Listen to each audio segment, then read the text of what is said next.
Right there. Yes. Okay.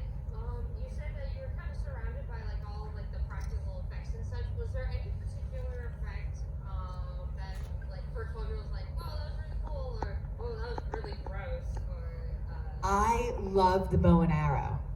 I thought, especially for 82, I kept saying, how are you doing that? How are you really doing it? Is he dead? Is he? Like, I couldn't believe that they could make something look so fantastic.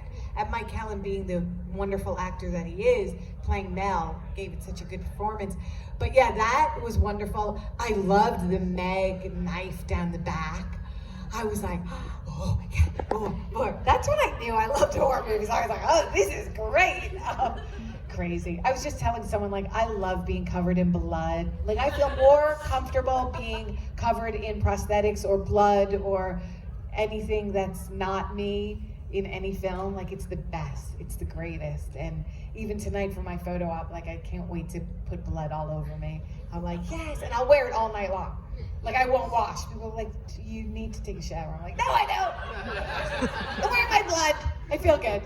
You know? Something wrong. Thank you. Thank you. Yes. Parts 2 and 3. Why didn't you come back? Do you have any regrets about not coming back? And what is your opinion on the movies? I love 2 and 3. I love 2 and 3. I love Pamela Springsteen. I wrote her fan mail in the hopes that she would write me back and we could be best buddies and sing songs and take photos together, but she didn't write me back. So it's okay. I mean, she's Bruce Springsteen's sister. I don't think she saw it. I went back to 8th grade after I filmed the first one, and I wasn't really quite sure I wanted to be an actor.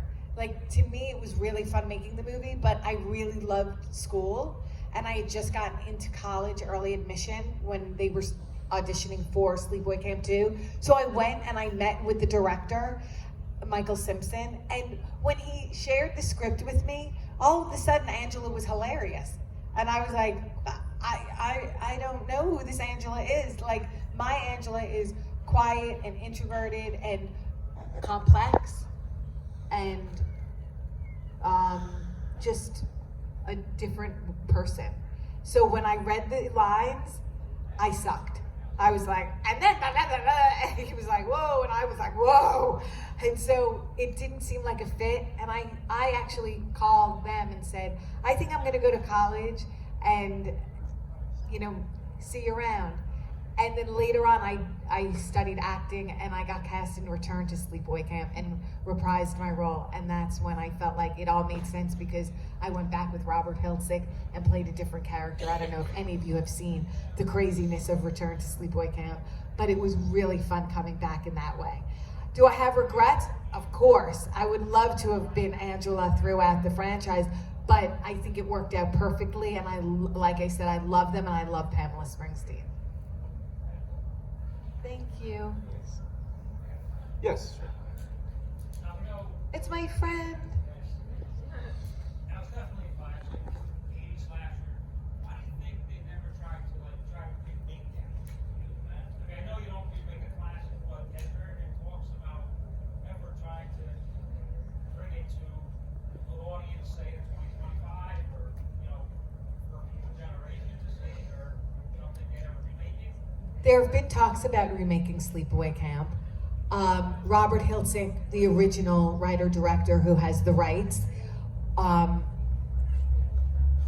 it, and he's told me that he'd like to remake it the way he'd like to remake it. So I respect that, and hopefully he will soon. That's the hope. Very soon, or, But I would like to do a prequel myself called Aunt Martha, and it tells the story of Aunt Martha and what that lunatic was thinking. Aunt Martha. And she's here this weekend, and I always say it on my panels, I would love for Lauren Lavera to play Aunt Martha, and I would play Aunt Martha's mom. So I think that would make sense because Aunt Martha's mom was the real insane person behind all of it. So we'll see one day. But without Aunt Martha, we wouldn't have the brilliance of the film itself. So Wouldn't there you have go. the Aunt Martha is the true villain. Is I think encapsulates the entire movie and sets the tone for the whole film for sure. Yeah. Don't you think? Isn't Aunt Martha the real? She's on the screen for like 3 minutes and she is so memorable. We're all like, holy shit, that was crazy. Richard, Angela! I've got a string around my finger. Hi, Paul.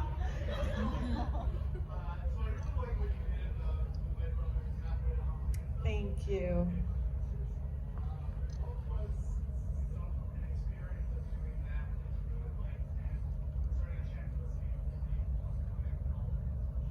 I love the Boulet brothers. I've asked them if I could be one of the Boulet brothers. And my favorite part of making their Halfway to Halloween was they directed it. So having them direct was just incredible. And it was fun. It was a fun chance. If you get it, does anyone know Dragula? They are phenomenal on Shudder, the Boulet brothers. I think just doing some comedy. It was so tongue-in-cheek. They gave me such a great skit. I ate up every moment. I was like, oh, I love this. I loved what they wrote. I loved how they directed it. It was just fabulous, and I love them deeply. Yeah. Hopefully, we'll see. You know, I'll just keep stalking them, like I stalk everyone. Anybody else? Yeah, sure. Go ahead. Did you have to keep the plot twist to yourself, or was it more common knowledge on set? I had to keep it to myself, and then when the movie came out, we really had to keep it under wraps. They wanted people to have, you know, a sort of open mind when they saw the film until the end. And I think that's helpful. I often hear from people that when they watch Sleepaway Camp with a friend who hasn't seen it, it's more fun to watch the friend. And I'm like, yes, it's so much more fun. So that's exciting for me. And I love hearing all of the stories. I love just watching Sleepaway Camp take it's just taken on its own sort of little life, and you know, it's like the little engine that could. I mean, it was not a big movie like Friday the 13th or Halloween or any of the films that we love. So I'm so incredibly grateful. I didn't think one person would see the film, so I'm really happy. Yes.